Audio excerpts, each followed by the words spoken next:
गोजोननाय थाबाय जोंनि बे बड'लेण्ड रादाबनिसिम रोजा रोजा साबायखर थाबाय। मानो होननानै बुङोबा जों गोदोनिफ्रायनो फालिबोबाय थानायखौ नुदों।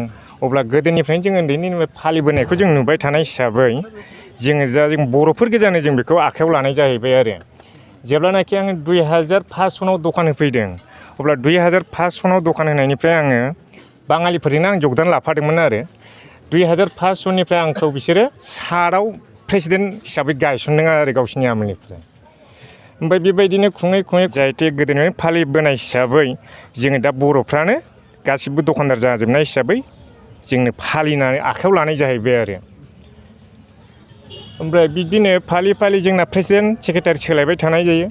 आं बिनो दिनैसिम खेबब्रैसिम जाहैबाय आरो सेक्रेटारि प्रेसिडेन्ट जानाया। 7आव जादों आङो, 15आव जादों, नै दा 24आव जाफैबाय आरो खेबथाम जाबाय।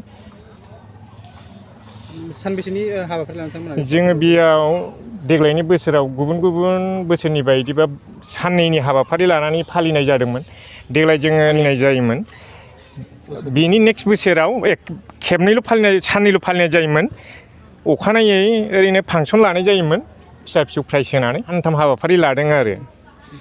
ओमफ्राय बे सानथामनि गेजेरावनो बे जोबनानै थांगोन आरो। नैबे इसोर फोथायारि रायजो राजाफोरखौ बे मन्दिराव फैनो थाखाय माबाफोर खावलायहरगोन नामा?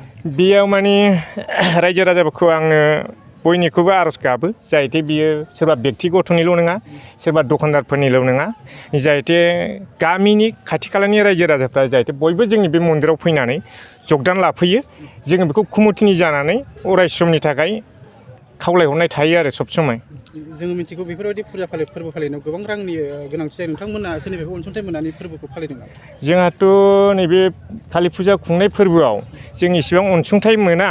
जोङो एसे जायगायावनो थाइसे थाइनै मानसिफोरनाव एसे एनै सान्दा लानानै खुंनाय जायो। बुहुद खस्थ'नि गेजेरजों जों बे फुजाखौ फालिनाय जायो। जोंना बे खमसे खम नैबे कालि फुजा मोनसेयाव 50-60सो रां नांगौ जानानै फैयो आरो। दा रोजा नांगौ जानानै फैयो आरो। बिदिनो जों दखानदारफोरनाव सोरनावबा 1000, सोरनावबा 1200, सोरबा 700 बेबायदि हिसाबै जों खांलायनानै बे फुजाखौ खुंनाय जायो आरो। दिनैसिम जोङो सरखारनिफ्रायबो एबा गुबुननिफ्रायबो अनसुंथाइखौ बेबायदि मोननाय जायाखै आरो। मोनसे गोजोनथाव फोसावथाय। क'क्राझार सोहोराव गोदानै बेखेवदों क्रिमसन क्लाब मुंनि गंसे गोदान जिनि गला। क'क्राझार सहरनि बिशाल मार्केटनि साहा जेडि रडनि साखाथियाव थानाय US पल', प्युमा, किलार ब्रेन्ड गलानि साखाथियाव गोदानै बेखेवदों क्रिमसन क्लाब मुंनि गलाखौ। हौवा, हिन्जाव आरो गथ'साफोरनि थाखाय बायदि बायदि रोखोमनि गानग्रा जोमग्राफोरखौ नोंथांमोना क्रिमसन क्लाबाव मोननो हागोन। मख'नो गोनांदि गोदानै बेखेवनाय जिनि गलायाव हौवा, हिन्जाव आरो गथ'साफोरनि गानग्रा जोमग्रा जेरै लंपेन्ट, शार्ट, टि शार्ट, टपि बायदि बायदि जि जोम बायोब्ला नोंथांमोनहा मोननो हागोन डिस्काउन्टजों लोगोसे अफार।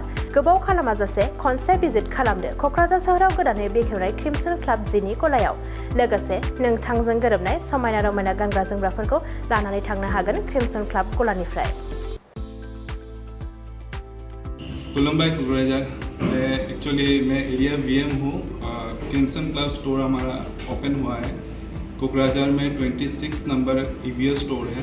तो हमारे यहाँ पे मेंस, वोमेंस, किड्स 3 सेक्शन मिलेगा। ये आपका कोकराझार में JD road, Boro Bhatarmari Kokrajhar JD road में है, नियर पूमा, विशाल वो सब स्टोर के पास में है। तो हमारा यहाँ पे क्रिमसन क्लब में ऑफ़र चल रहा है। आप लाइक लेडीज़ का अगर कुछ डेनिम परचेज करेंगे 2 तो 4000 में डेनिम आपको 2 मिल जाएगा। अगर मेंस का डेनिम कुछ भी 2 परचेज करें 4500 में मेंस का डेनिम मिल जाएगा। बाकी 3999 से ऊपर अगर शॉपिंग करें 500 डिस्काउंट है।